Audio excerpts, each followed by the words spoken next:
అందరికీ వందనాలు. 26వ కీర్తన చదువుకుందాం.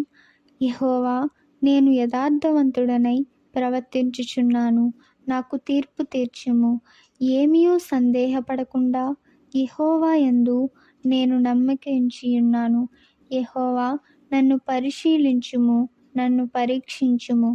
నా అంతరింద్రియములను, నా హృదయమును పరిశోధించుము. నీ కృప నా కన్నుల ఎదుట నుంచుకొనియున్నాను. నీ సత్యము అనుసరించి నడుచుకొనుచున్నాను.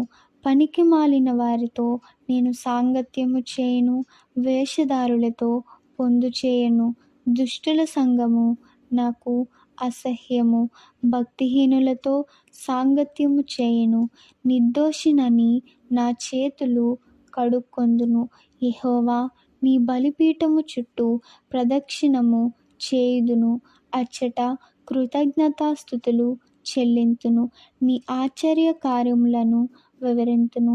యెహోవా, నీ నివాస మందిరమును, నీ తేజో మహిమ నిలుచు స్థలమును నేను ప్రేమించుచున్నాను.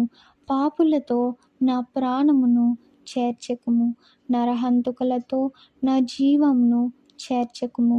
వారి చేతిలో దుష్కార్యములు కలవు, వారి కుడి చేయి లంచములతో నిండియున్నది. నేను యథార్థవంతుడనై నడుచుకొనుచున్నాను.